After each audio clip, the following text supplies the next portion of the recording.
And let's get to the good old-fashioned drama of recent times that is AEW. Although, kind of starting to miss the days of AEW drama. It's becoming more and more boring every week. You surprised me telling me you watched it already. I didn't think we were going to do it. I didn't even watch the whole show. But let's talk about AEW Dynamite. Well, the reason why that I watched it is because I knew it wouldn't take me long and I could get it over with. Kind of like ripping off the Band-Aid, right? What? By the way, I have some trivia information. Hold on here. Let me trivialize my information. When we were doing one of the Mid-South segments from my schedule 40 years ago, we were talking about New Orleans, and the Lakefront Arena came up. That's where they were, the UNO, University of New Orleans Lakefront Arena. And somebody had just tweeted me a few days ago. We talked about they just started running the Lakefront Arena in 1984 when we had gotten there. And I assumed it was a new building. Turns out it opened in 1983. So I did remember correctly, the show that we were on was the first wrestling show that they had run there. Having said that, the first show that I was on in 1984 there in that building drew over 5,000 people when New Orleans was running every fucking week. And on this telecast, the stage keeps getting bigger, the arena keeps getting darker, and the crowd keeps getting smaller. It was like they were shooting wrestling in an airplane hangar. And not only is the life out of a lot of this, and these are the diehard AEW fans who went there to chant, regardless whether they gave them anything to chant for or not, but the life is out of the guys in the ring. They can tell. Even if they don't know, they can tell. They can tell. This was like indie guys having spot show matches where they want to do all the goofy shit they normally do, but they don't really want to get hurt for this crowd. So they just do it half-ass. Does that make any sense to you from what you witnessed? It does, and it's becoming a hard show. I said it a few weeks ago. I said AEW feels dead right now, and it does. For the record, the UNO Lakefront Arena, there were 2,236 tickets distributed. Ooh. The last time they were there was April 13th, 2022 for Dynamite. Back then, they did 3,655 people. Well, the building holds about 8,000 something, so it's not a fucking ringing endorsement to begin with, but, you know, again, it's making it hard now. When Moxley did his entrance through the arena, they had tight shots and cameras scrambling to not show 3/4 of the building. So he walked through the one side. You could tell they'd kind of walked through his walkthrough where he knew the places to go that they could shoot. And then the opening match is Moxley versus Jeff Hardy. And what is this? You know, for the fucking rehab championship. This shit writes itself. Who the fuck ever thought this match would be a good idea considering the state of both of these individuals in the modern era? Why would you? It was sadder than last week with Jeff against Swerve because at least Swerve could provide some movement. And I know now they're trying to turn Jeff heel and Matt heel because I guess they've figured, oh, shit, you know, Tony's booking has buried us from the start. We got to do something. But no, that ain't it. Jeff Hardy was never a great technical worker, but he had fire and he had intensity and he had the gimmick with the outlandish personality and the daredevil shit that appealed to that generation. And then they did the tables, ladders, and chairs. And now he's 40 whatever, and he's hurt. And they can't do the tables, ladders, and chairs because everybody else is anyway. And you just see the sloppiness and the fact that half his shit doesn't connect. And it didn't matter, it wasn't connecting because Moxley didn't sell it anyway. And so you've got Jeff in that state who doesn't need to be having long singles matches with anybody. And then you've got Moxley who has been shit at least since AEW started, we never watched the Dean Ambrose, right? But Moxley can't do anything with a good worker. So this was fucking ugly with Jeff in his current state. And to try to make up for it, within the first minute, they were on the floor and Sockface is blathering about they've relaxed the rules because people have been waiting so long to see this dream matchups that the referee is going to take a relaxed approach. Meaning what the, because they're not capable at this point of doing anything else but the indie shit that everybody else does and can do because it's easier. Jeff used to be, he's not anymore. Moxley never has been. So they booked a match to open up their television program where they're getting absolutely drubbed in the fucking ratings, more on that later, by a variety of shit, with a bad match that you would know is going to be bad to begin with two guys whose styles do anything but complement each other, and then say, okay, well, we'll just relax the rules because you can't do it otherwise, so you could be sloppy and garbage at the same time. And they're on the floor forever with the pace of an arthritic snail. And nobody was counted out. And Moxley was both treating him like a jobber, selling nothing and beating him up most of the time, and obviously calling shit for him every 30 seconds. I talk to you, Brian, less than John Moxley talked to Jeff Hardy in this fucking match. And I say about as much back to you as Jeff Hardy said back to John Moxley. There you go. And Moxley was at half speed, and Jeff shit wouldn't break an egg. And then they got back on the floor, and the announcers were fumfering their fucking billboards on their graphics of upcoming matches. And Moxley gets tossed over the rail into the CMLL guys. There were 4 masked luchadors that we've never heard of fucking before. No, 3. There was one who was unmasked. I'm sorry. 3 masked, 1 unmasked. Don't know who the fuck they were. But they were sitting there because now there's something going on with CMLL. So they shoved Moxley, and Moxley gave him the finger. And then they fought some more, Jeff and Moxley, on the floor and went to the break. And I'm like, my God, this is already unbearable. It's like they're in quicksand. And when they came back from the break, Moxley had an ink pen he stole from the announcers, and he was sticking it through the piercing hole in Jeff's ear and twisting it. And I wrote at that point, has there ever been a worse pro wrestler than John Moxley? Rhetorical question, but the answer is, I don't think so. But that pissed Jeff off, so he made a comeback throwing punches at the air near Moxley's head. They did some sloppy slow motion shit. And Moxley did his Billy Badass bow up. And you could tell Moxley is pissed this match is this bad because he knows what Jeff can and can't do. And he was approaching it like, well, I can't put my all into this because this guy's the shits and it's going to make me look bad. When he already looks worse than most people to begin with, trying his best. And finally, Moxley choked him out. And then tried to shake his hand. Jeff gave him the finger and left. And then all the Mexicans jumped in 4-on-1 and kicked the shit out of Moxley and security until Chris Daniels, Mac Daddy, Cool Hand Luke, and somebody I couldn't fucking see hit the ring and ran him off. What the fuck was this all about? It definitely stood out when they made the save. Like, what is this group? Why are these the guys running out there? Chris Daniels is never on this show. The match was terrible. Moxley's a horrible wrestler.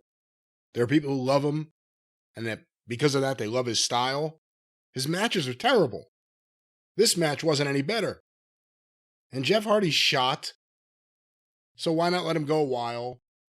The big problem is 23 minutes into the show by the time this was over with. Hey, this match would have been a different story 3 years ago because it would have been a bigger crowd and a hotter crowd. But when you have a match like this in front of a small crowd in a big building, you know what I mean? And it was a hot crowd, all things considered. They let them get away with a lot more than I think the more recent AEW crowds would have. If they'd been in New York or Chicago, there'd have been some ugliness. It's getting ugly. I mean, the crowd, there's nothing turning anything around. And you think, okay, this will be the week they try to do something different on TV. And address any of the problems, and they double down on all the problems. You know what else this would have been 3 years ago? How it would have been better? People would have seen 3 years less of Moxley.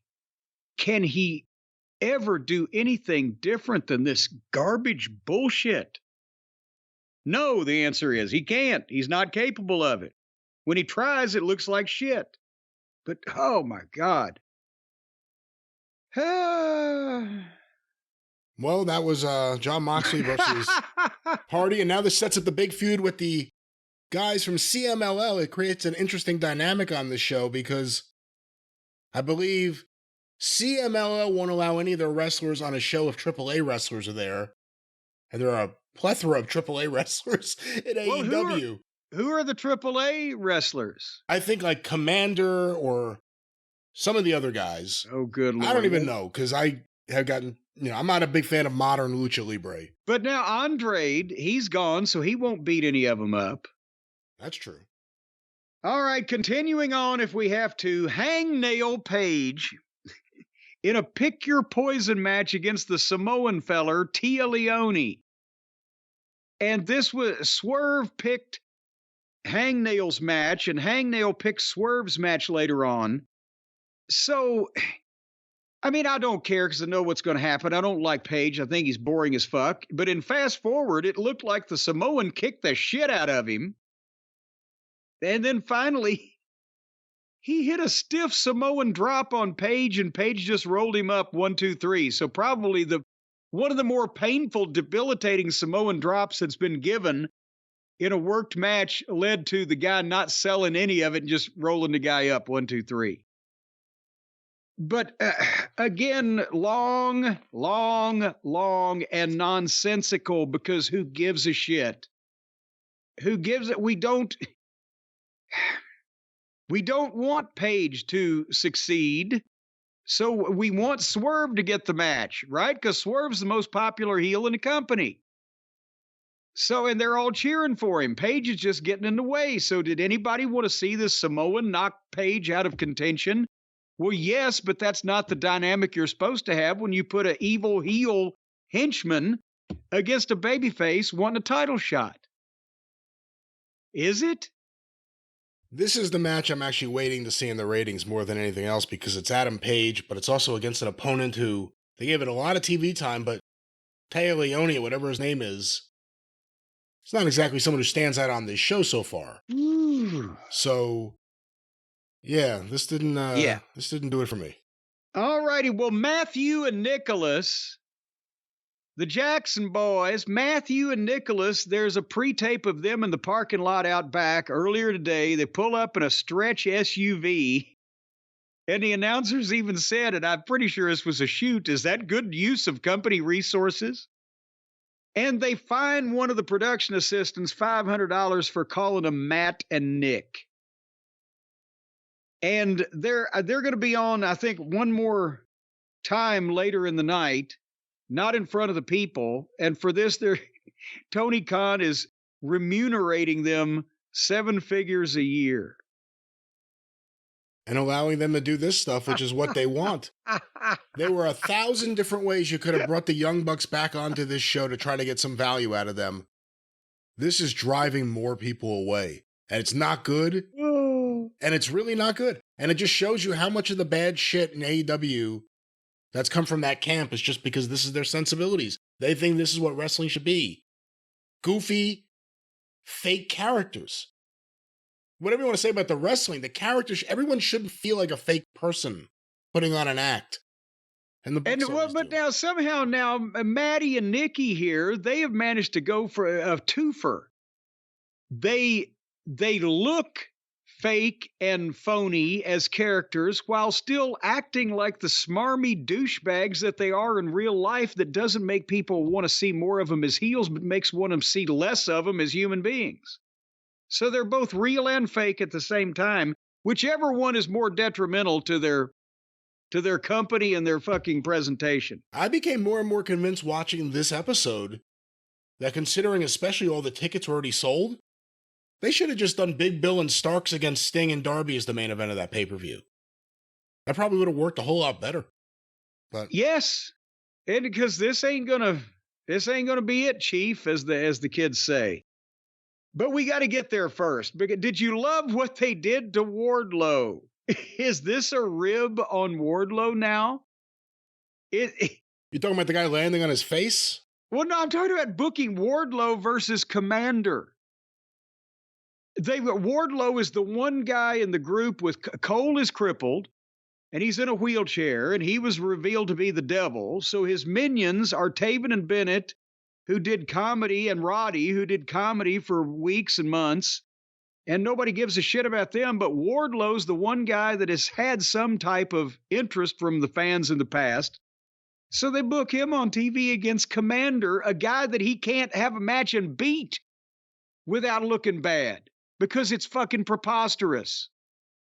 And they can't put these things together. Even if he'd have power bombed him in fucking 30 seconds, fine, right?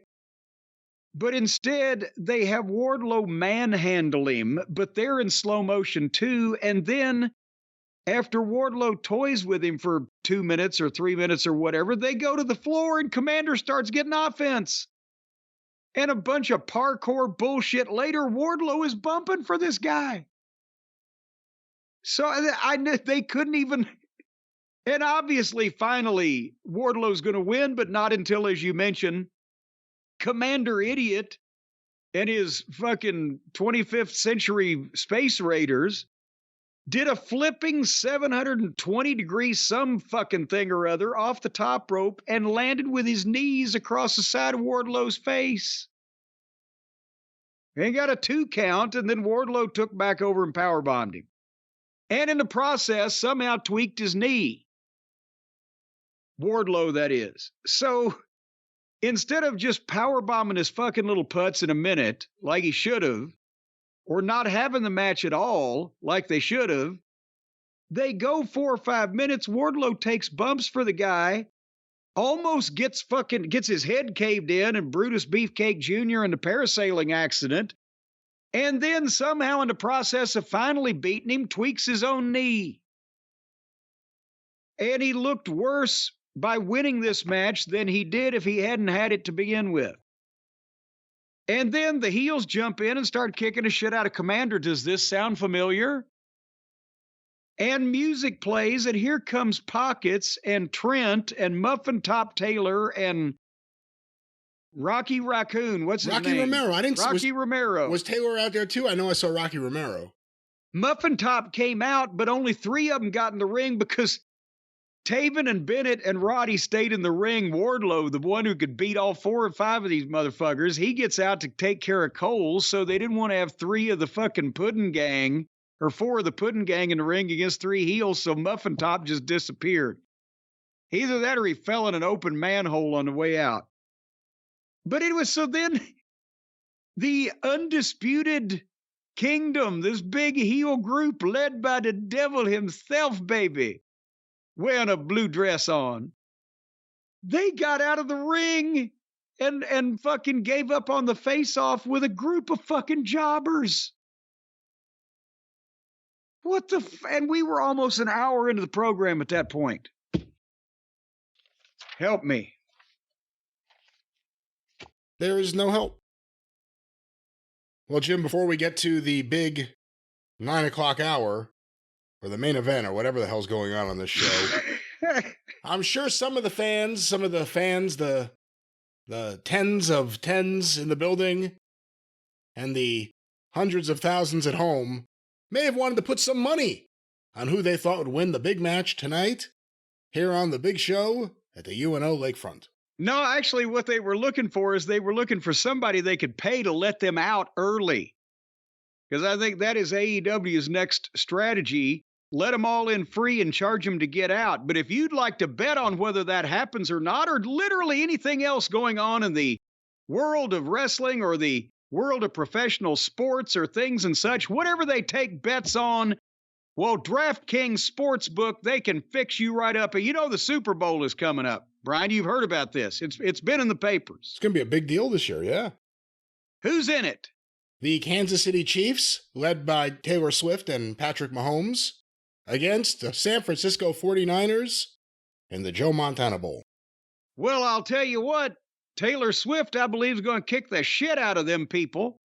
And you can place a wager on it because DraftKings Sportsbook is the official sports betting partner of the Super Bowl 58. They've done 58 Super Bowls now. Holy, that's even more than they've done WrestleManias. Well, but right now, if you know who's going to win or think you know who's going to win, or you just bet on both teams, that way you're guaranteed to win something. Well, no, you're not allowed to make any suggestions of how the listener should bet. We could talk about the fact that they can go there and pick and choose, but we can't. If they want to bet on something, we're allowed to tell them. I'm not telling them how to bet. I'm suggesting that if you bet on both teams, that would almost guarantee that you'd win something, wouldn't it? Can they go to a draw in the Super Bowl? There's got to be a loophole somewhere here, folks, or somewhere, folks. But regardless, if you bet on the big game right now and you're a new customer to DraftKings, you bet $5, you get $200 instantly in bonus bets. That's crazy. So right now, if you download the DraftKings Sportsbook app, use the code JCE, and go to place a wager on the big Super Bowl, whether you want Taylor Swift to win or you want the Miners from 49er to win or whoever you want to win, or like I said, bet on both and you're going to win something. Well, then you can bet $5 and get $200 instantly in bonus bets. Use the code JCE and make the crown yours. Does Taylor Swift wear a crown? No, but she's the reigning queen of pop. Well, Michael Jackson will have something to say about that. Well, he's not alive. He can't be the queen of pop anymore. Well, in that case, he'll say something about it in the afterlife. He can be the queen of soda. He can be the queen of shampoo. You know, if they'd have come up with a good anti-inflammatory shampoo for people with head fucking trauma from severe burns, Michael Jackson would have been the perfect spokesperson. But nevertheless, now going back to this, download the DraftKings Sportsbook Yeah, let's go back app to this. Yeah, good idea. now. Do it now and use the code JCE. Bet $5, get $200 in bonus bets. Bet on the big game, the Super Bowl, and whoever you want to win. And just put the fix in with the gangsters that you know in your neighborhood, and everything will turn out fine. And just in case you got a gambling problem, call 1-800-GAMBLER, or in West Virginia, visit www.1800gambler.net. In New York, call 877-8-HOPE-NY or text HOPE-NY 467-369. In Connecticut, help is available. A lot of people need it up there for problem gambling. Call 888-789. Now, that makes it sound like if you want problem gambling, call. If you need help for problem gambling, call 888-789-7777. Sounds like a slot machine.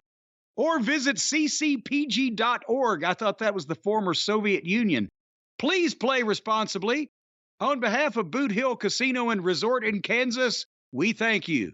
21 plus age varies by jurisdiction. Void in Ontario. Bonus bets expire 168 hours after issuance. How many days is that? I don't fucking know. See dkng.com/football for eligibility and deposit restrictions, terms, and responsible gaming resources. I thought that was a fashion website, DKNG.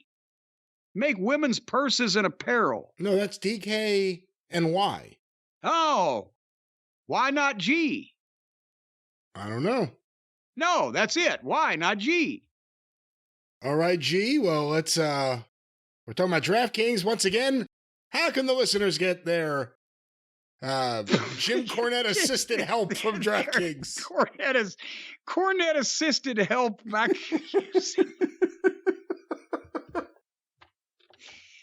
using the code JCE is what they need to do.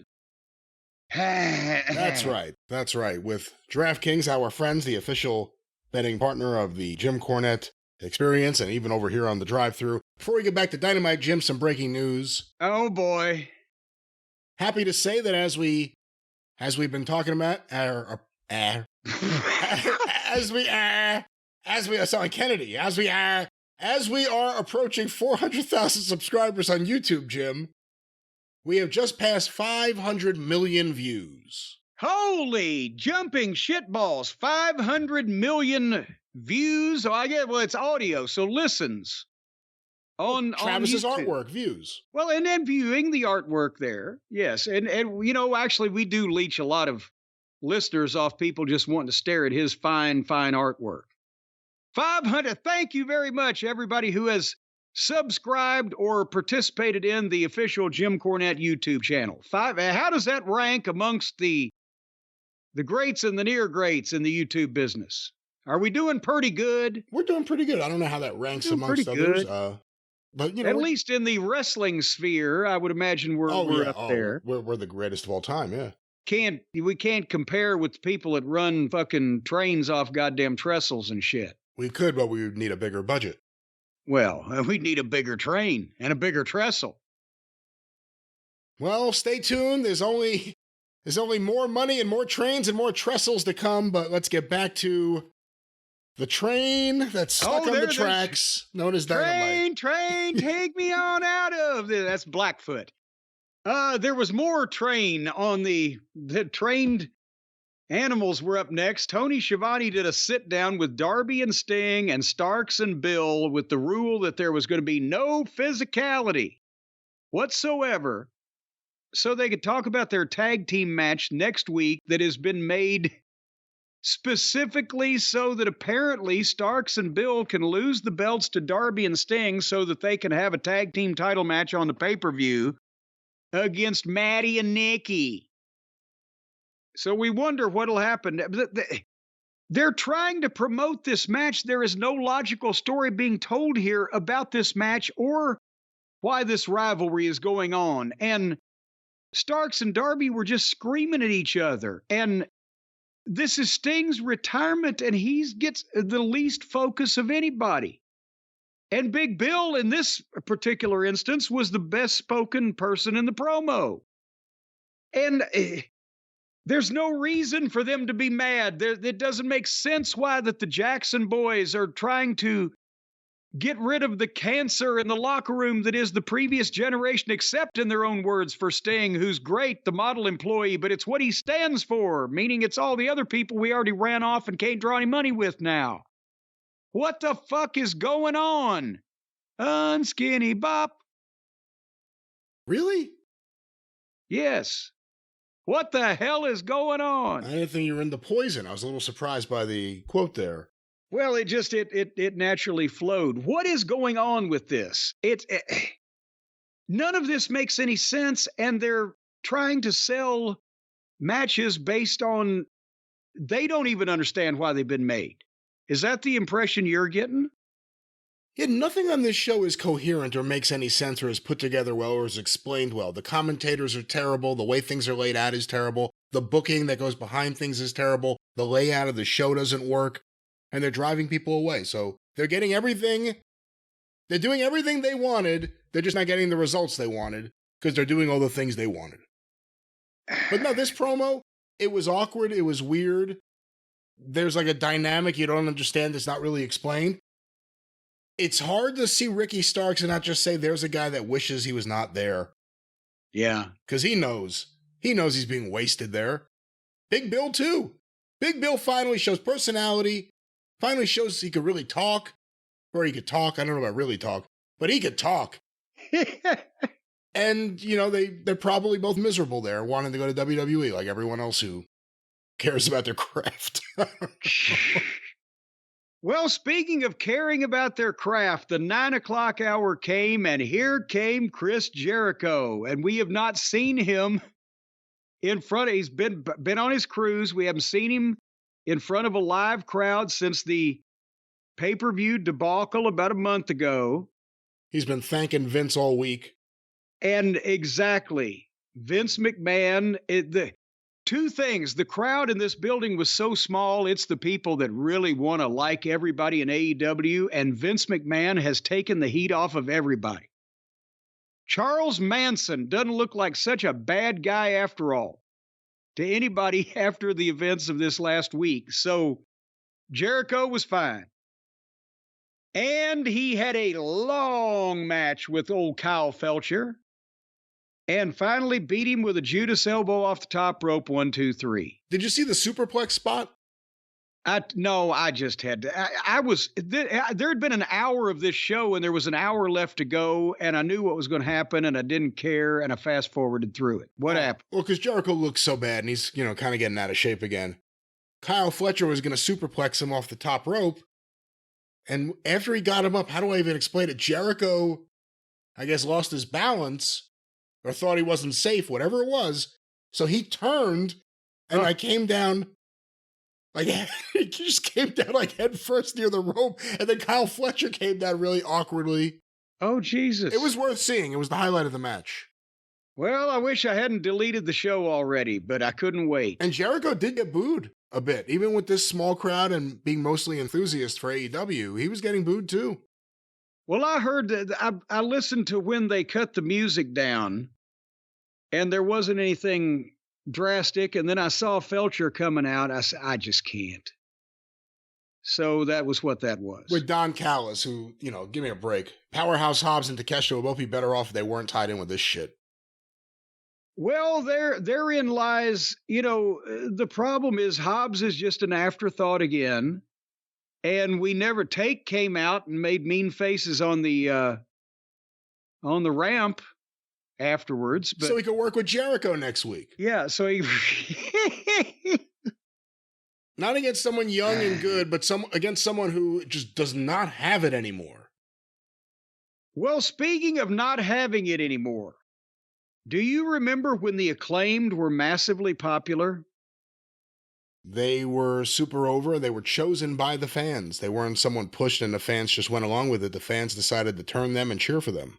Well, and we've talked many times that Tony didn't follow up and couldn't figure out how to follow up, and they put a lot of attention on Billy, and that was fine too. Billy was over for a while, but now they've figured out a way to make nobody over because they've come up with the super group of the Gang Bang Scissor Gang, which is Jay White, who ain't over, the Gun Boys, who were more over before they got with Jay White, the fucking Acclaimed and Billy Gunn, who it's 3 heels, 3 baby faces.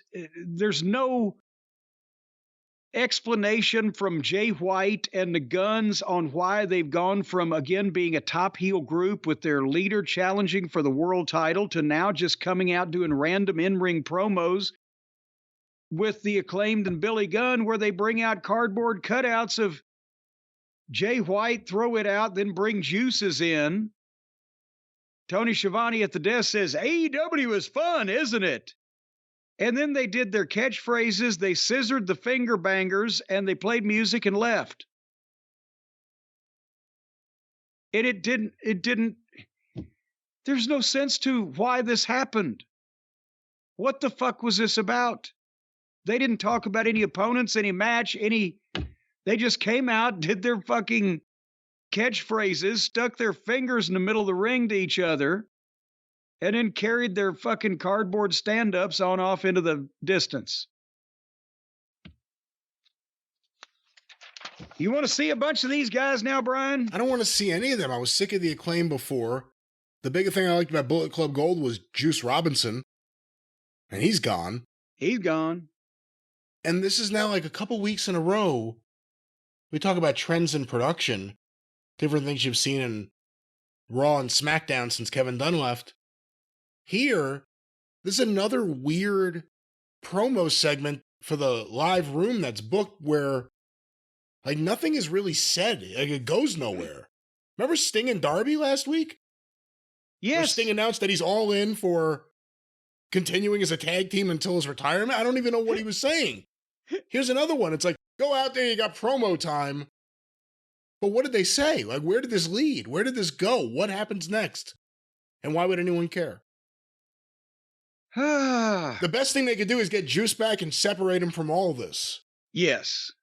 But they Hopefully won't. He'll come back with amnesia and forget he was part of this group. Hopefully he'll come back with a WWE contract. Well, where all that led to, I can tell you exactly where it led to. It led to the next match, Deonna Purrazzo against Taya Valkyrie, with Toni Storm on color in black and white. Every time they go to a shot of the desk where she's doing color, it's in black and white. I guess the announcers have been transported back to the days of the old studio system. But Taya Valkyrie looks great, and she's new to this program. And Johnny, whatever, John Hennigan, is a name and can work, so they pop up infrequently every once in a while as jobbers. And that's what happened here. Deonna won. Your thoughts? Unfortunately, no indictment of Deonna Purrazzo, who I have not seen much of. I've not been a big fan of Taya Valkyrie so far in AEW. I hate the Tony Storm stuff. It has go-away heat with me now, so I did not watch this segment. Well, so moving on to the next segment, because these highly paid executive vice presidents have to make a difference in the business and the bottom line, whether it's ratings or tickets or pay-per-views or whatever. So we had Renee Moxley good in the back with Darby Allin to ask him about his admiration for the Young Bucks. And he says, what? And suddenly, here comes Maddie and Nikki in from the side off camera, and they then act like douchebags to him. And obviously, they've told Renee to ask that question. They're making 7 figures a year apiece to do bad pre-tapes? What the fuck? So that was that. Your thoughts? I mean, they got what they always wanted. It was always all about them. For anyone who didn't catch on early on, that's what it was always about. What's best for them. And yeah, they're making more money than any other tag team in history. No one cares about them. They're not over. They don't make a difference in the ratings. No one's going to pay to see them right now. They don't move as much merch as they used to. And their segments get worse and worse. And because they're not as over as they used to be, the bad stuff gets recognized more as bad every single day. And this stuff's terrible. And again, another nonsensical segment. If you wanted to have a confrontation with Darby and the Bucks, why do it like this? Not only does nobody believe any of this stuff, but it's not even interesting if you're just assuming it's all a work and I just want to see what the story is. There's a story in there somewhere, but nobody gives a shit about it. But something they were supposed to give a shit about was the main event of the television show, which was Swerve Strickland. Okay, earlier, the Pick Your Poison, Swerve had picked the big Samoan Tia Leone to beat up Hangman Page, maybe so he couldn't fight Samoa Joe for the world title. And the Samoan did kind of kick the shit out of Page, so even though nobody really knows who he is or gives a shit, it kind of fit, maybe, even though nobody wants to see Page wrestle Joe, because the only money match they've got for the world title is Swerve versus Joe, because even though Swerve and Joe are both heels, they're the 2 most popular people in the company, except for Sting, who's about to retire. So, but in this match, Hangman Page picked for Swerve's opponent, that noted crippler of human beings, Rob Van Dam. It was like they were drawing names out of a hat to determine.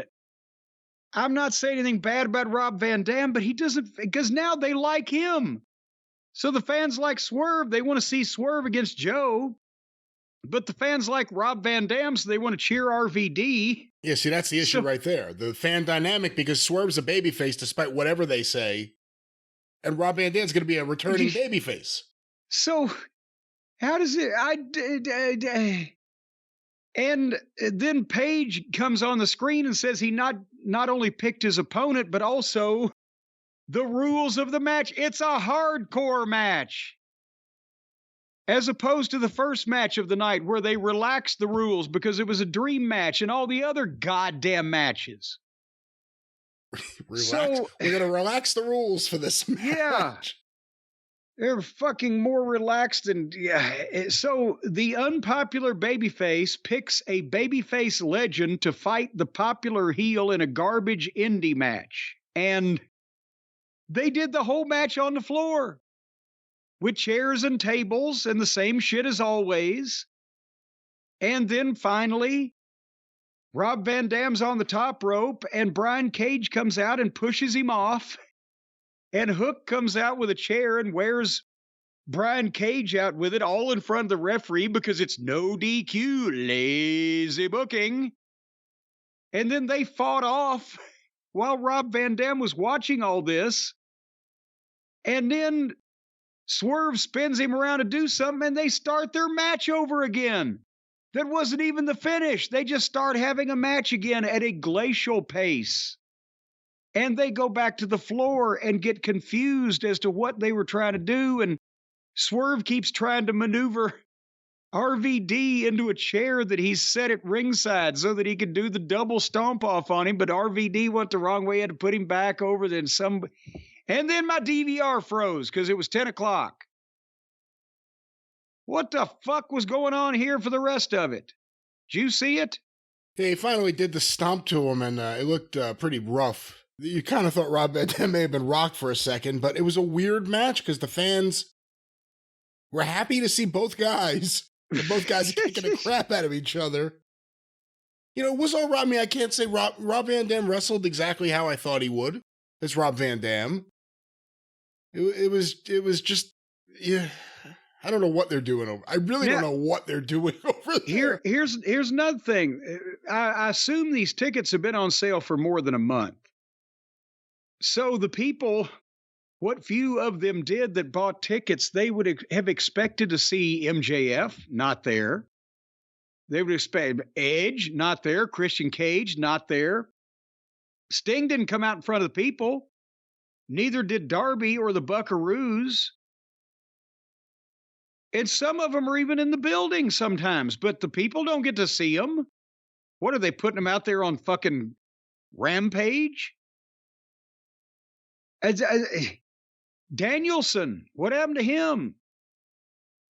So this is half a crew, even whether it be injury or whether it just be people that just don't go out in front of the people because the show is written in a crummy fashion. The people that are in the buildings are not getting to see half these big fucking stars or do anything meaningful if they walk out and wave. How the fuck? You know, you bring up the crowds. I don't know if you noticed during the show, they announced the dates, the 6th and the 7th of March, Duluth, Georgia, for back-to-back nights, Dynamite and Rampage on one night, and I guess Collision on the next night, or whatever they're doing. They just, I mean, we're a little over a month. Is that how long you want to have your tickets on sale for an event like this? Does it matter? The modern live event business, almost all of the tickets are sold in advance, especially in the WWE. We've gone over this, and it was that way with AEW. Now, AEW is doing a little bit better late ticket sale because they're sending people to do live publicity in the actual town on live news and broadcast television. Imagine that revolutionary idea. But because their ticket sales have dropped so far, this is still, they're getting record lows with sending guys in and doing local publicity and getting a few hundred or several hundred tickets sold the day of. Traditionally, and over the last, several years especially, it's primarily in advance. Is anybody buying tickets in advance for AEW now? Because they don't know who they're going to see if they buy the tickets or who's going to be healthy by then. Well, the other thing is they had a while where they were getting great walk-ups. And remember, we were also hearing stories about all these offers, 2 for 1, 3 for 1, whatever it was. I think there was a 3 for 1, right, at one point? So I think it was, was it buy 2, get 2? I don't know. Group sales, but group discounts. We're not hearing as much about that stuff nowadays. And the crowds are going down and the walk-ups are going down. So whatever that means, whatever the correlation there is there, they're doing a lot of things differently apparently now with the live event stuff than they were under Raphael Morphy. And even that was, a lot of people will tell you, lacking in what they were doing and what they weren't doing. Well, I mean, you don't need to put tickets on sale 6 months out, but especially with this dedicated audience and tuned into the internet and a big on sale or whatever, 6 or 8 weeks in a lot of these places, it would not be ridiculous, but I guess it doesn't matter. You're not selling many tickets. You can sell them quicker. Yeah, what I have here is they announced Wednesday and Thursday, the 6th and the 7th of March. You could buy both shows individually, or there's a 2-day package. So the question will be how many people are going to go 2 nights in a row to this? And 2 weeknights. And again, it's not like the day after a pay-per-view or something. Well, and that's the thing also is the Thursday night is not even going to be live television, and it's going to be Collision and Rampage, and my God, the interest level on those, I don't want to preface another one of our topics, but the interest level on those has never been less. Well, we'll see what happens, and that was AEW Dynamite for February. No, today's February. No. For January 31st. Yes. Yes, indeed. Yes, you are correct, sir. January AEW 31st, the last day of the month.